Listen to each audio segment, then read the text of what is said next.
The Arab is a cancer in our midst. And you don't coexist with a cancer. A cancer you either cut out and throw out, or you die.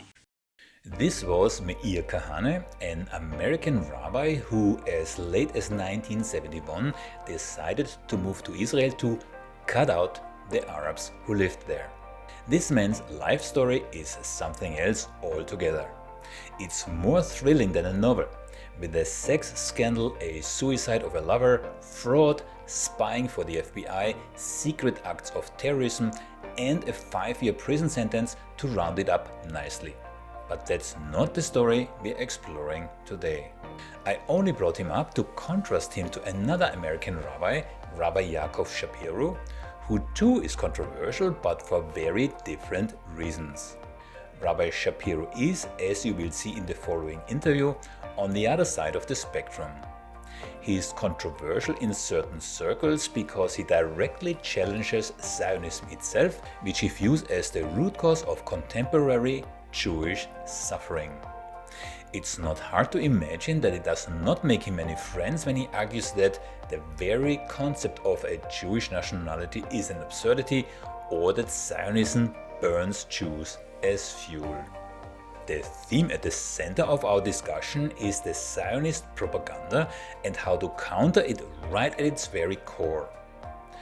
But I let you be the judge of how successful Rabbi Shapiro was in this endeavor.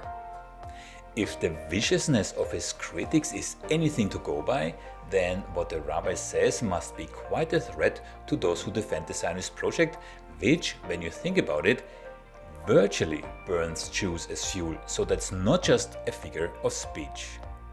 Before we now get into the interview, here's a bit of guidance for navigating it. First, sometimes the rabbi takes the role of a Zionist to make a point. If you're not paying close attention, you might miss this and think these are his actual views. That's particularly important when we talk about Israel's so-called democracy in the early parts of the interview. Second, the interview is almost 2 hours long. Instead of cutting things out, which wouldn't do justice to you, the audience, or the rabbi, we decided to release it in 2 parts. Each part covers different topics, but they complement each other and are definitely worth your time. And I really mean it, I'm not just saying it to promote the interview. Think about it this way. Noam Chomsky brought me to a reflection point when he told me that the existence of Israel is, in its very essence, anti-Semitic. Rabbi Shapiro not only expands on this reflection point, but adds a number of new ones that have the potential to fundamentally change how you view what's currently going on in the Middle East. It's not an easy conversation, but the insights you get from it are incredibly rewarding. And now, with further ado, here is Rabbi Yaakov Shapiro. Rabbi Yaakov Shapiro, what a pleasure having you on. Thank you very much for your time. It's really appreciated. How are you? I'm good. Thank you so much for having me. It's a pleasure to be here. I did research in regards to you as a person and you as a rabbi. I have seen that you're not only a rabbi, you are educated and a very well-versed and very eloquent speaker, right? I've seen you basically around the world, yeah, and you're focusing, of course, on Jewish law, on philosophy, theology, and I see that you have given lectures and you have written extensively, especially on the topic of Judaism. Now, when we started communicating, it was you who proposed the topic of Zionist propaganda. And as a behavior analyst myself, I was delighted. Yeah, the point is, I have the faint feeling that you probably mean a little bit something else than I do. Yeah, so I picked out a couple of things which I would like to list here. But first of all, I would like to make a reference to your book, The Empty Wagon, Zionism's Journey from Identity Crisis to Identity Theft. And I have seen some critics and they describe the book as the most controversial books in decades. I'm asking you, is that a good critic or is it something, what does it mean? No, it means that the guy who wrote that is a Zionist, that's all. Okay. That's all it means. Okay. The Zionists don't like my book, obviously. And they write all sorts of things, and that's one of them. It's far from the most controversial book in Orthodox society in decades. It's far from it may be controversial. It's only controversial in the sense that Zionists don't like it. That's all. Most people aren't willing to start up with them. But I wrote a treatise I explained from beginning to end, from beginning, what Zionism is, what we should think about it, and I didn't give really much of opinions. I just merely discussed the history, the ideology, and the facts on the ground. And at the end of the book, which is about almost 1,400 pages, the reader invariably comes out with an idea, which in my view is really the only conclusion really to be drawn based on the facts, that Zionism is no good for anybody, not for the Jewish people, not for the Gentile people, for nobody. The problem is most people don't really understand even what Zionism is. I've spoken, especially the last few months, but even the last few years and last few decades, about this to many people, to Jews and to people who aren't Jewish, people of all different faiths, religions, and all different political views. And I can tell you that part of the Zionist propaganda is really hiding what Zionism really is, and people don't really understand what it is. There's a reason they don't understand, and there are controls that the Zionists rely on to make sure that people don't really understand. And as I hope to explain shortly, people really would be reluctant to even try to understand what Zionism is for certain reasons, and Zionists rely on that to continue their propaganda. But what were the list of questions that you had? If I could help, I gladly will. Yeah, so it's not a list of questions, it's just a couple of examples. Yeah, so we're focusing on Zionist propaganda, right? And number one is the statement that many have said, but most recently also Netanyahu: anti-Zionism is the same as anti-Semitism. That's on top of my list. And I know you wrote a book about this, so I'm happy to discuss it in a moment. Yeah. Then, of course, when we talk about propaganda, yeah, two of the most, when I say this, people sometimes misunderstand, but they are excellent slogans, right? And I can explain, yeah? A land without people for people without land, and the most moral army in the world. I'm saying they're excellent because they work. I don't, condone it. They work, yeah? The next one is coming from Israel's president: there are no innocent civilians in Gaza. Also, that is propaganda, right?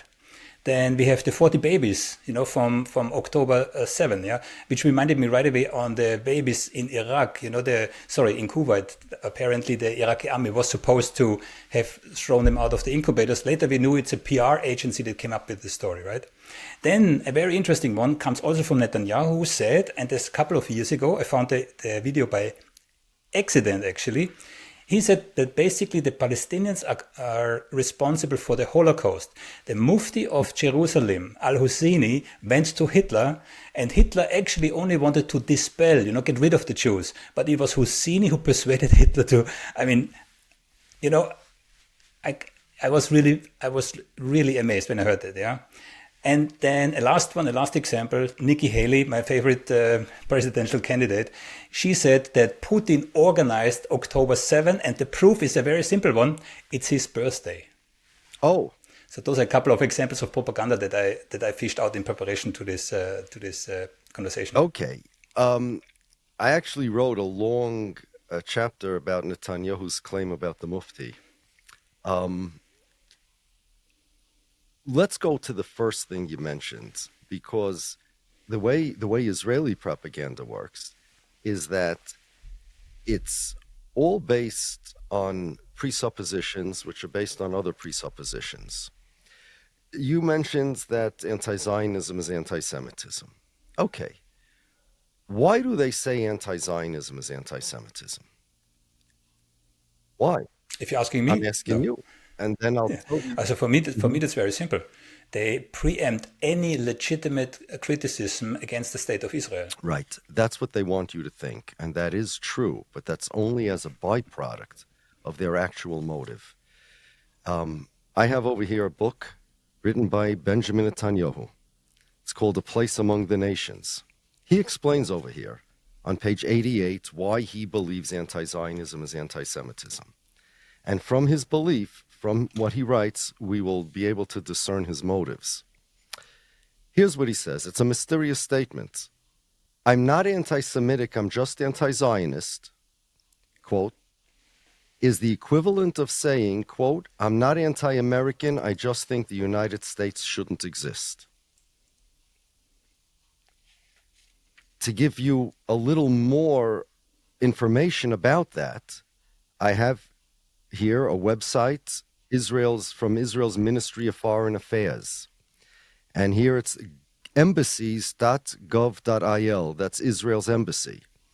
There's an article that I'm looking at called The Meaning of Israel as the State of the Jewish People, written by Avigdor Lieberman, who in 2014 was the Minister of Foreign Affairs. That's when this article was written. Here's what he says. Okay. The term Jewish state refers primarily to nationality. ... Israel is to the Jewish people what France is to the French people, Ireland is to the Irish, and Japan is to the Japanese. Now, that's really the same thing Netanyahu said. If you want to know what Zionism is in a nutshell, Zionism has nothing to do really with the Palestinians. The Palestinians just got caught in the crossfire. Zionism is also not, in and of itself, it's not inherently a colonialist settler movement. They just needed to colonize Palestine in order to accomplish what they wanted to, because that was the most convenient and effective and efficient way to do it. But what they wanted to accomplish was not colonizing anything. What they wanted to accomplish was to change the identity of the Jewish people. Without Zionism, Japan is to the Japanese what France is to the French, what Israel is to the Israelis. That would be Israel without Zionism. France is to the French what Japan is to the Japanese, what Israel is to the Israelis. But if you were to ask somebody to finish that equation, they most likely would do it the way Avigdor Lieberman did. France is to the French what Japan is to the Japanese, what Israel is to the Jews. What that means is, like Netanyahu said in his book, that without Israel there is no Jewish nationality. Just like without France there's no French nationality, and if you eliminate Italy there's no Italian nationality. If you eliminate Israel there's no Jewish nationality. Therefore, just as you cannot say, here's the rest of the logic of anti-Zionism being anti-Semitism, just as you cannot say that I want the Italian nationality to exist, but I don't want Italy to exist. Once you erase Italy, you erase the Italian nationality. So too, it's impossible to say, I want the Jewish nationality to exist, but I don't want Israel to exist. The Zionism was a movement to re-engineer, rebrand, to transform the Jewish identity from a religion, which it always was, to a nationality. They wanted that the Jews should become a nationality and Israel should be the state of that nationality. By Israeli law, there is no Israeli nationality. The nationality, according to Israeli law, is Jewish. There's Israeli citizenship, but only Jewish nationality. Israel's 2017 nation-state law says that Israel is the nation-state of all the Jews. Now, this is the crux of the matter. Everything, the conflict with the Palestinians, the conflict with the Jews, everything that makes Israel unique is baked into this one statement, that France is to the French what Israel is to the Jews. If Israel is the nation-state of the Jews, as Israel claims it is, then that means two things. Thing number one, Israel is my state. Remember, France is to the French what Israel is to the Jews. Let's use America because that's where I am. America is to the Americans what Israel is to the Jews. So tell me, am I an American or am I a Jew? You tell me. Exactly. I'm Jewish by religion, but I'm American by nationality. But that's not what Israel, that's not a privilege that Israel allows me. In Israeli parlance, in the ideology of Zionism, America is to the non-Jewish Americans what Israel is to the Jewish Americans. Israel is my nation state. I'm not a real American. My country is Israel. That's anti-Semitic. Adolf Hitler wrote in Mein Kampf that the Jews are not really Germans. They claim to be real, regular Germans, just of a different religion. Don't believe them, Hitler says. They're lying. This is in Mein Kampf. This is not something, and everybody says everybody's like Hitler. This is in Mein Kampf. Don't believe them, he says. They are not real Germans. They are a nation unto themselves. And if you don't believe me, he said, any doubt I had about this, all I had to do was look at the Zionists. That's what Hitler says. And they will tell you that the Jews are a nation unto themselves. And the Jews that aren't Zionists don't disavow them. They don't disown them. So they're really faking it. They make believe that they are liberal. That's what it says in my English translation. That word is used, liberal, of Mein Kampf. But this is what Hitler wrote. And this is what Zionism agrees with. That I'm not a real American. Israel is my country. That's thing number one that this means. This enables Benjamin Netanyahu to come to America to speak to our Congress when he wanted to oppose Barack Obama's Iran deal. And he told them that he told American Congress and whoever was listening on the media, I, Benjamin Netanyahu, the Prime Minister of Israel, represents not only the people who voted for me, but I represent all the Jews around the world. Netanyahu doesn't represent me. I'm an American. My president currently is Joe Biden. Netanyahu has nothing to do with me. So that's the first thing that Zionism states, that Israel is the state of the Jews and not the state of the Israelis. Thing number one, that means it's my state. Thing number two, if you're not Jewish and you live in Israel, Israel's not your state. You can be an Israeli citizen, you can have civil rights, but by Israeli law, national self-determination rights is only for the Jews.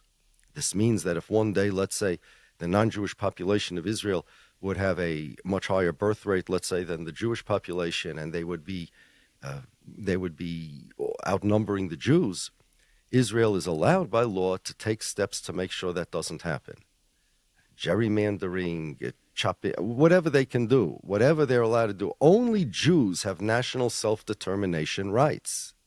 If you have a majority of non-Jews, then perhaps Israel will choose to give them less voting rights. Or maybe all non-Jews will have one vote and Jews will have two or something like that. But by law, Israel is only the nationality, the nation state of the Jews.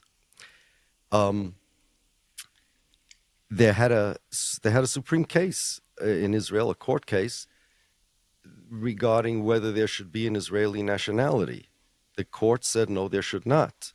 And one of the reasons is because Zionism says Jewishness is a nationality.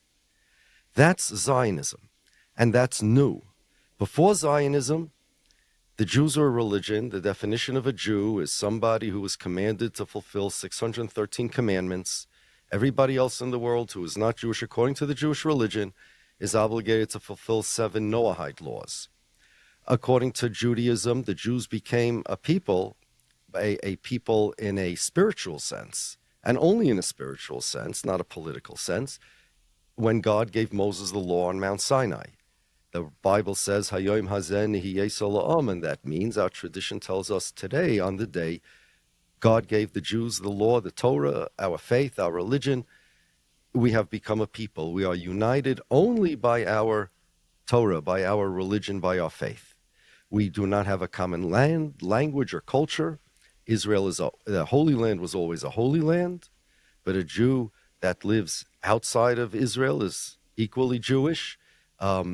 We didn't have a common language. It is true that in biblical times Jews spoke Hebrew, but that's not what united us into a nation. It wasn't even one of the factors, the way, let's say, French language unites the French people into one collective. Our language was not in what united us into a collective.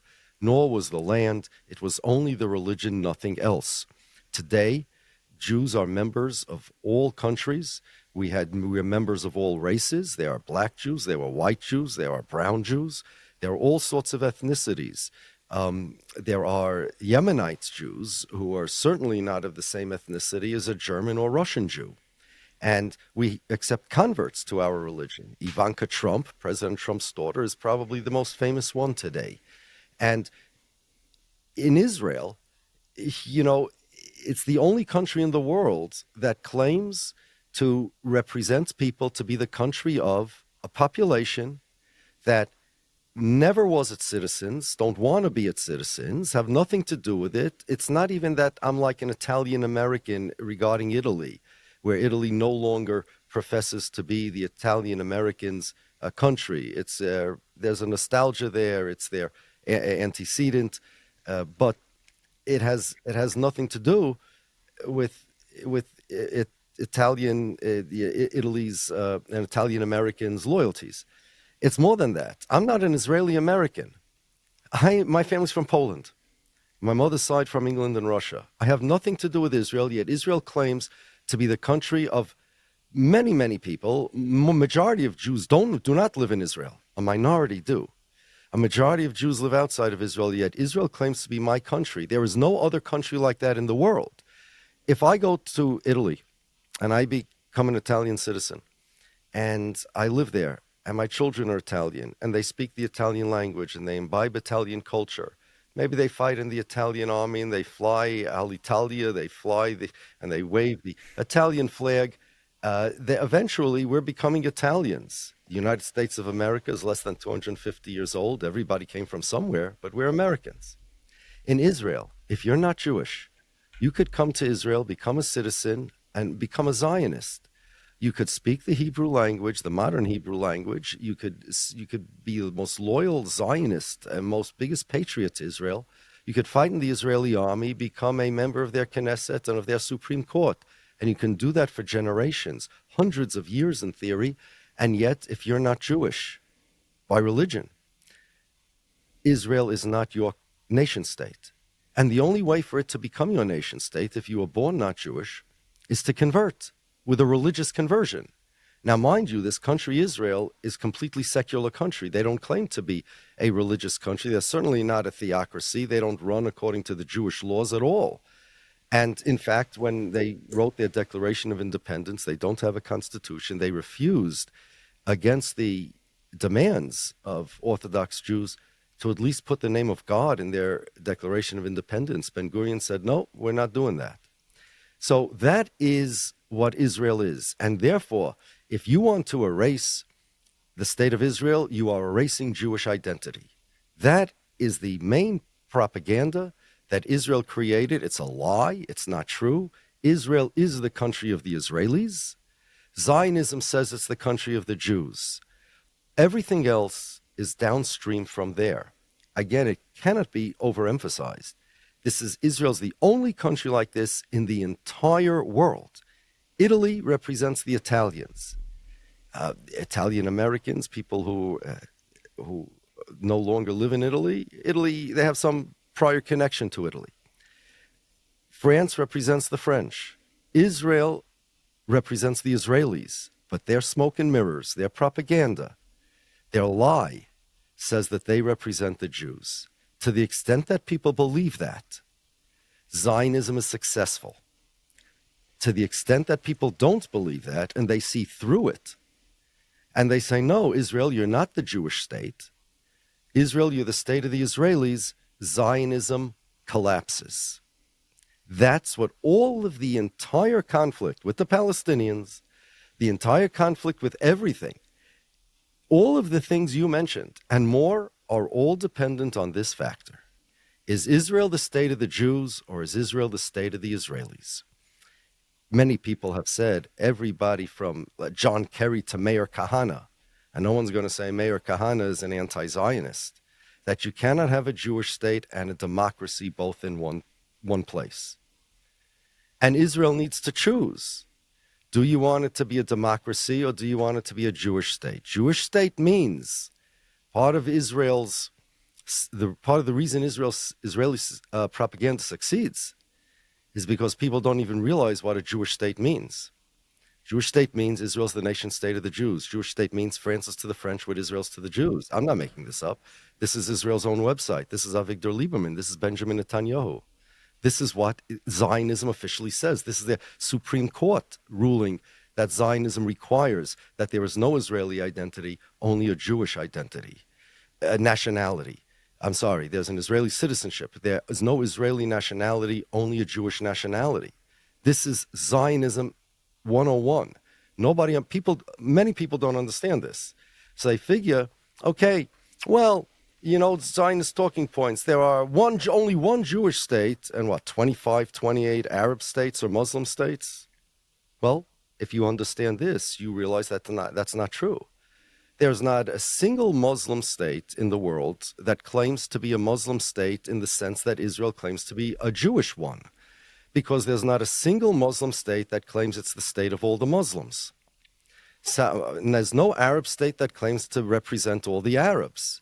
The head of Saudi Arabia can't come to America and say, I represent all the Arabs or all the Muslims in the world. Saudi Arabia is the state of the Saudi Arabians. It may run according to Arab law, according to Muslim law, and it may have laws that discriminate if you're not a Muslim, maybe, I don't know. But it does not claim to represent all the Muslims. It does not claim to represent all. Israel claims to be the state of the Jews. If you understand this, you understand why they claim anti-Zionism is anti-Semitism. Netanyahu himself just said this in his book. It's black on white. If you understand this, you understand why Israel must make sure that it always has a Jewish majority. It is the nation state of the Jews. That's the one part of Israeli propaganda. Now, Zionism is what drives all of the conflicts that Israel has. So if I understand you correctly, if you say it's either a democracy or it's a Jewish state, if it's a democracy, then you have one body, one vote. That means you would have to include the Arabs. And Benny Morris told me that's not what they and he wants. On the other side, if it's a Jewish state, then, the word comes now very often up is apartheid, but actually it goes further than that. Yeah. So either you have a democracy which includes everybody living in the country or in the land, yeah, or you have a Jewish state which by definition excludes 50% of its population. Well, not exactly. Well, it depends what you consider its population. If you consider Gaza and West Bank the population, then it's a different story. That's why Israel has to do what they do. What you said that if Israel is a Jewish state, then what are you going to do if there's a majority of non-Jews? Mayor Kahane said that on national television. Benny Morris told you he doesn't want that because Benny Morris is a Zionist. Now, that's what Zionism is. Let me show you why Zionism is successful. Okay? I'm going to give you their argument, and I'll show you why people don't want to negate their argument. 2 reasons. Okay, Thomas. No problem. You want Israel to be a democracy. I got that. But you know what? Germany was a democracy, and look what they did to us. Russia was Russia was a democracy, officially right. The Jews had rights. And what about the pogroms? So many countries promised the Jews a democracy, or they promised the Jews safety and security. And look what they did. Where were you, Thomas, and where was your country in Germany when they killed 6 million Jews? It doesn't work, not for us. And you know why it doesn't work? Because we let people like you convince us that we should live in a democracy. Sure, live in a democracy. Hitler was democratically elected. In fact, he was elected through a majority of the people, not just a regular election. A democracy does not work for us. We were persecuted all the time. We were persecuted for our religion once upon a time, persecuted for our race, persecuted for all sorts of things.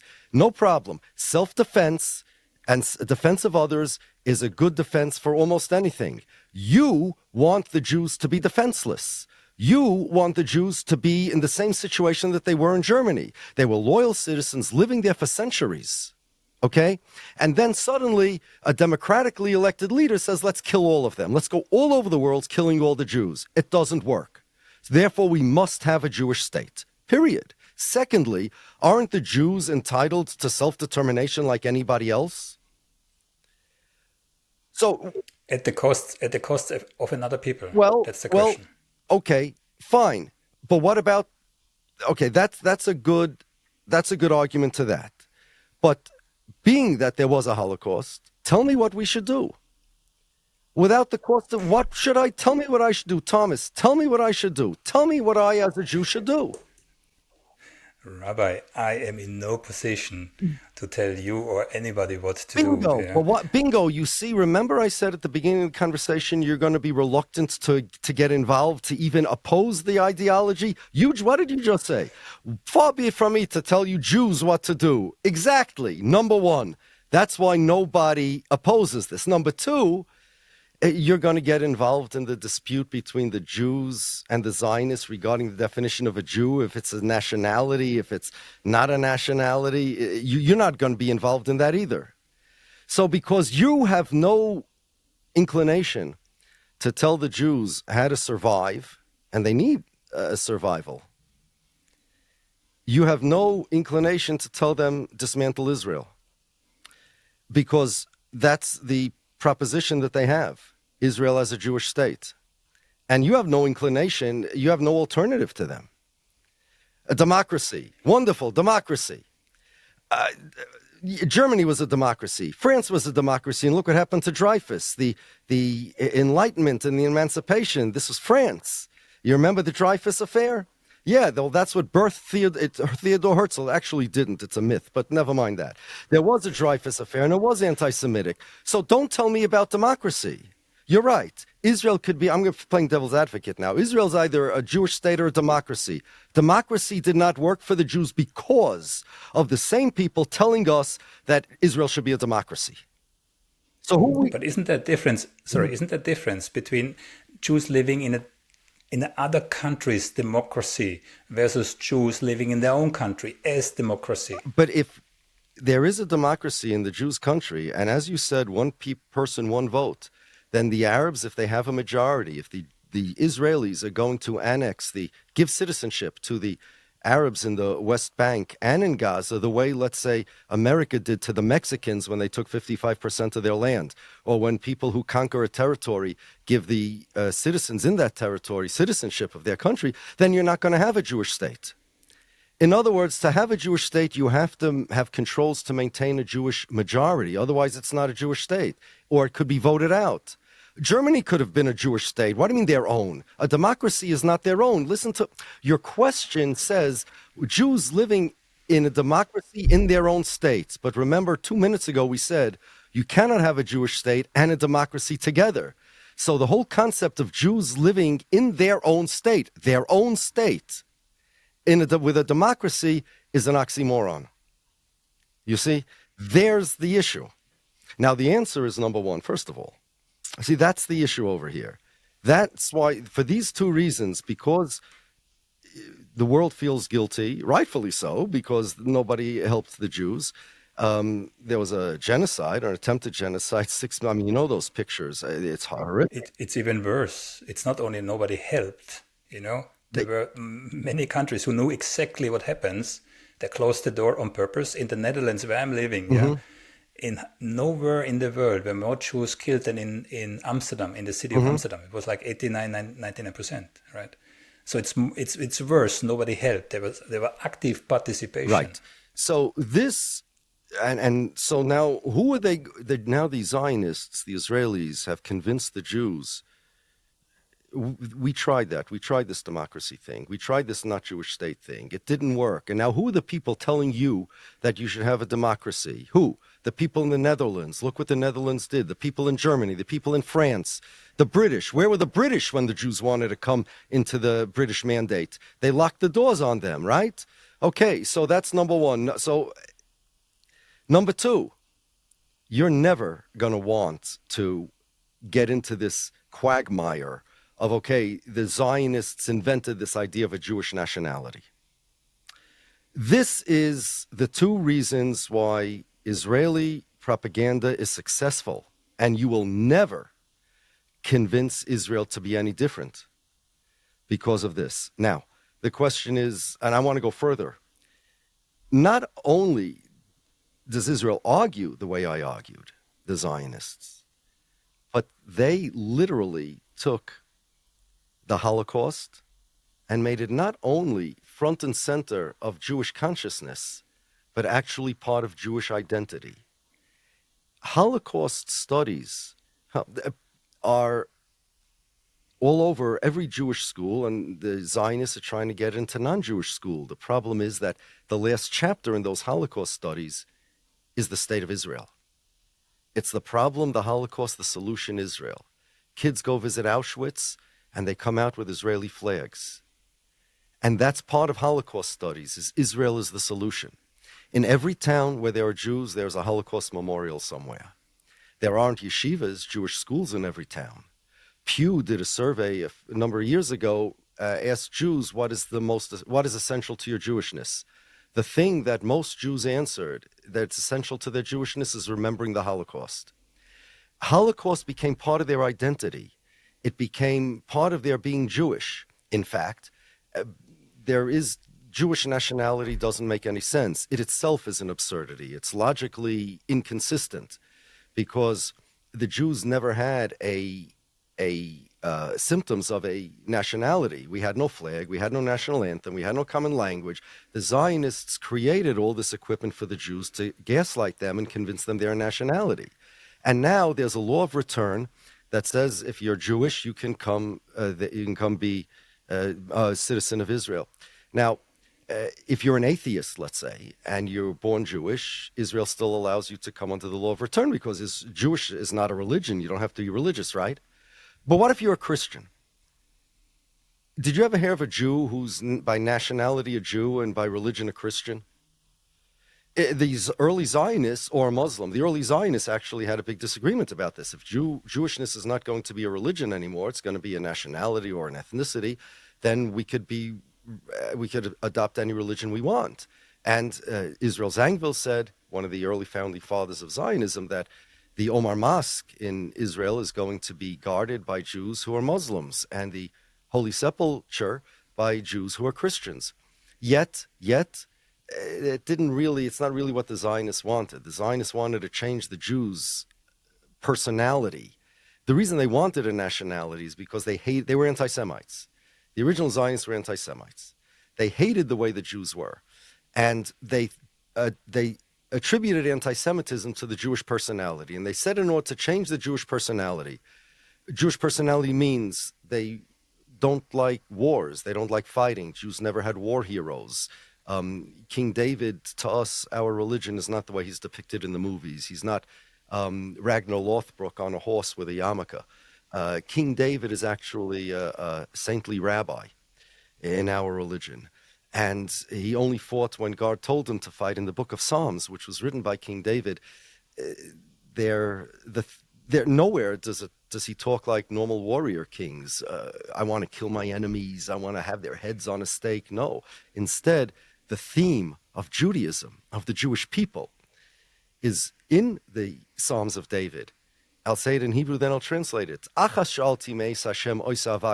One thing I ask of God. This is King David with an army, a king, said. One thing I ask of God. It's only this will I request. Now you can imagine, what would a king in the ancient times request? Big empire, kill my enemies, a lot of gold, right? No. Slaves, no. What is the one thing King David requested? Shivti b'veis Hashem kol yimei chayai, that I sit in the house of the Lord, in the study hall all my life. Lachsois b'noyim Hashem, to bask in the glory of the Lord, ulevaker b'hecholoi, and to visit God's palace. He wanted to be in the yeshiva all his life. He wanted to be a rabbi. That's what in the Psalms. Every Jewish kid sings these words with a heartfelt melody. Every kid knows these words by heart. And this was the Jews. We didn't want wars. We didn't want fighting. Ezehu Gibor, our sages tell us, who is strong? He who conquers his own urges. No, and we had a mission. The mission was to be, as the Bible says, Mamleches Kohanim v'Goy Kodosh, a kingdom of priests and a holy people. We locked ourselves in our own enclaves, and we took a life's mission from God to study the Torah and to serve God. We were like, by way of analogy, think of, Shaolin monks, but without the karate, instead the studying and the mitzvahs. And the Zionists hated this. And they tried just assimilating and not being regular Jews, but anti-Semitism, anti-Semites attacked them anyway. And they had this identity crisis. What's wrong with us? What's wrong with the Jews? What's wrong with the Jews? They're disgusting. They're like Yaakov Shapiro. We need to change them. We need to change their aspirations. We want them to be warriors. We want them to have a strong army. We want them not to be scared, not to run. We want them to fight. We want them to be like everybody else in the world. And in fact, Vladimir Jabotinsky said that Zionist is the diametrical opposite. Zionist character is the diametrical opposite of a Jewish character. There were academics who point out, and it's 100% true, that the Zionist personality, the ideology, is an overcompensation against Jewish pacifism. And the Holocaust is perfect for them. Look what happens if you are like Yaakov Shapiro. Look what happens if you're like the traditional religious Jew. Look what happened. You know why we had a Holocaust? Because we didn't have Benjamin Netanyahu. We didn't have Ariel Sharon. We didn't have Vladimir Jabotinsky. We didn't act the way we wanted to act. We did what other people told us to do. We were busy with the morals and the studying and the religion. That's why there was a Holocaust. Go to Auschwitz, visit it, see our heritage, then come out with an Israeli flag. It became literally part of their identity. Their identity. Now that's, could you imagine? In America, the black people were persecuted. They were slaves. They were literally kidnapped from their continent and brought here in chains. You can't imagine such a horrible thing. And now they're free. We have a democracy. Can you imagine if the black people, the community, would say, to learn about your heritage, go down south where there was, and visit sites of lynchings of blacks. Put your head in the noose to experience what they had. Cry and understand, we will never again let the white people do this to us. And that becomes part of your identity. Oh my God, that's a bad thing. Yet Zionists, see, this is what they did. And nobody is going to tell them no. Because even if they do tell them no, where were you during the Holocaust? Yeah, we told democracy, we tried that already. That's the Zionist propaganda. I'm going to give you the refutation, but this is the Zionist propaganda. If you want to know how to dismantle it, I'll tell you how to dismantle it. And I'll tell you also that I think that the world is fighting Zionism the wrong way, including the Palestinians. I tell them all the time, they're not really helping themselves. They're making big mistakes. Again, because I'm Jewish, I'm not involved in Israeli politics. Israel is to me no more connected to me than Ukraine is. I'm a Jew, I'm an American. And therefore, when people, pro-Palestinian groups, come to Jews, they do it to me all the time and say, okay, you're an anti-Zionist Jew. Come on our side. Let's show them that even Jews agree with the Palestinian cause. So I tell these people, you're a Zionist. You're promoting Zionism. You don't get it. Do you know Jane Fonda? You know who she was? Okay. I didn't know in Netherlands they know about her. But I'm old enough to know her. Okay. So she was an anti-war activist in the days of the Vietnam War, just so your viewers who aren't as old as I am, I remember her also, so they should understand the Vietnam War in America was, the American population was very much against it, except for the hardline right-wingers and the construction workers. Don't ask me why, but that's the way it was. And Jane Fonda was a celebrity, daughter of a even bigger celebrity who was a big anti-war activist. And Jane Fonda went one day to North Vietnam, who was America's enemy, and she posed by a anti-aircraft Vietnamese tank, which the American people, even the anti-war people, took very badly, because even if you're anti-war, you don't want American planes shot out of the sky, which is the way the photo op portrayed what she wanted, whether that was correct or not. She really didn't mean to convey that, but that was the way it went over.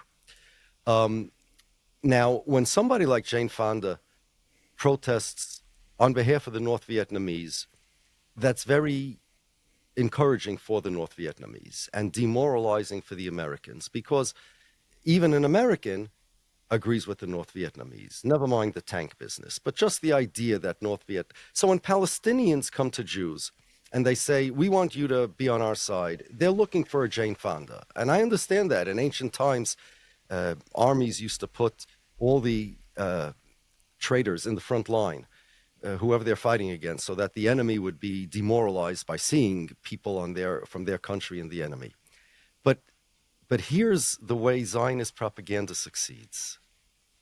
Remember, Zionism says Israel's the country of the Jews. Without Zionism, Israel's the country of the Israelis. Okay?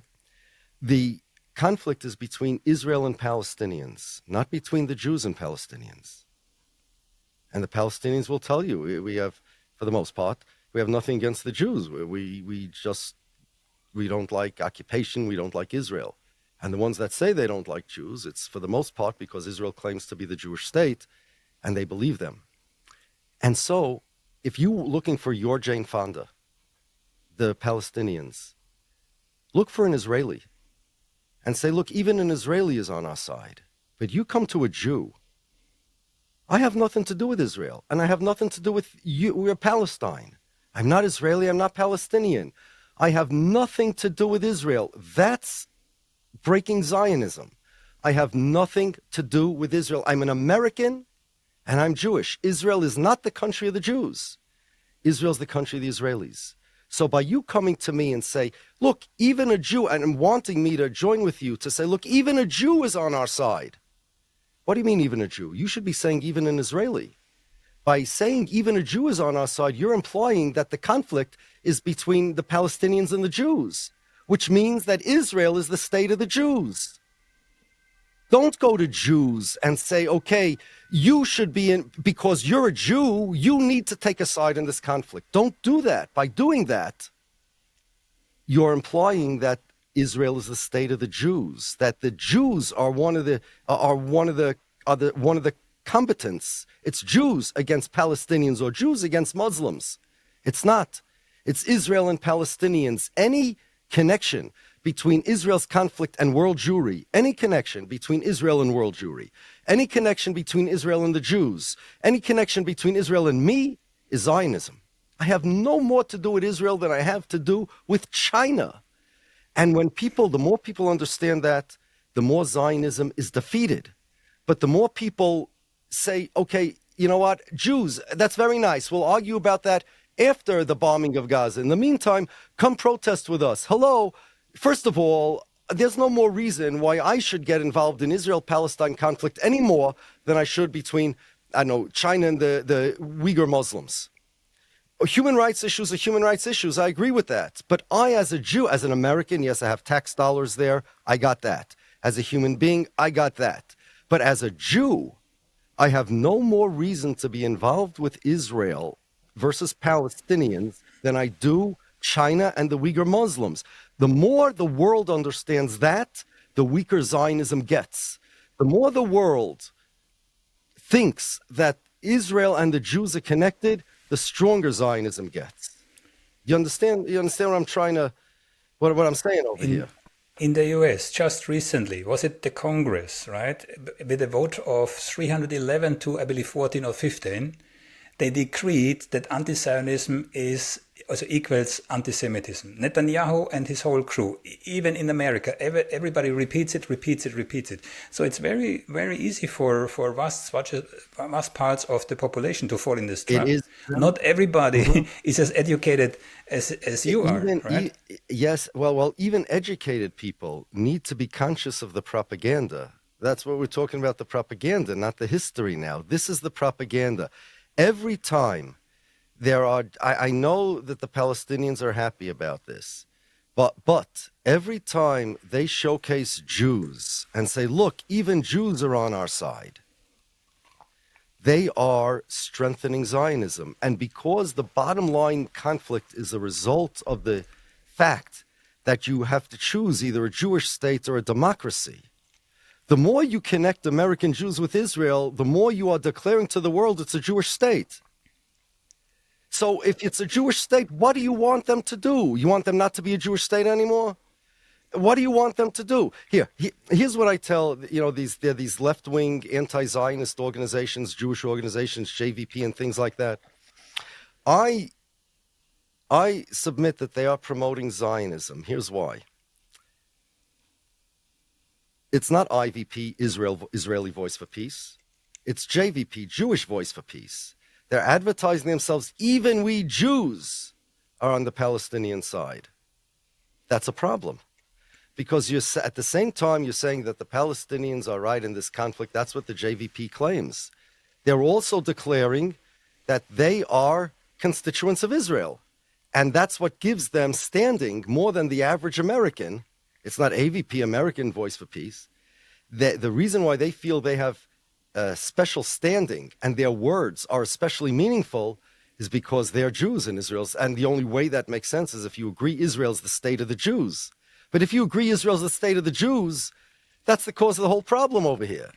You see, here's a question that I have for anybody that thinks he's an anti-Zionist. Even Palestinians, I've told this to Palestinians. I say, you're not anti-Zionist. I'll prove it to you.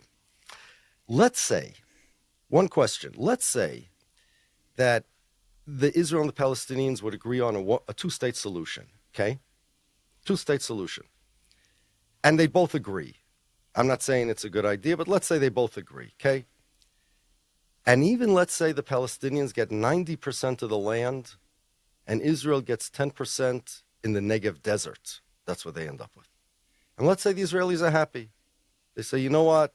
We don't want any of these wars, this conflict. We'll take the Negev desert. We'll make the desert bloom. No problem. We agree. 10%, that's all we want. Palestinians get 90% of the land. They get Tel Aviv. They get Jerusalem. They get everything. Two-state solution. If the Palestinians are happy with that and the Israelis are happy with that, are you happy with that? Nobody will tell me no. Well, guess what? I'm not happy with that because even though the Palestinians are happy, they're still a country that claims it's the state of the Jews, that claims it's my state. Netanyahu will still come to Congress and say he represents all the Jews. Nothing changed as far as the ideology of Zionism. One thing changed, that the Palestinians are not in the line of fire. But Zionism did not change. The ideology of the country is the same. The relationship between them and the world Jewry is the same. Everything is the same. Just one thing changed: the Palestinians are not in the line of fire. So those people say that they don't like Zionism. Really, they're not against the ideology of Zionism. They're against Palestinians being in the line of fire. They're against the oppression, the war. They're against Israel's behavior to the Palestinians. Israelis aren't against it for their reason. But they're not against Zionism, the ideology. What we need to do is to attack Zionism, the ideology. Israel's the only country in the world that claims to be the state of people that are not its citizens, were never its citizens, have nothing to do with it. That needs to be told to everybody. Coming next, in the second part of the interview, we look at the reasons behind statements made by politicians such as Ben-Gurion, who labeled Jews as parasites, and who thought for ways to change Jewish personality. Sounds familiar? We also look at Netanyahu's controversial statement seemingly advocating the killing of all Palestinian women and children, which has been criticized by many as genocidal.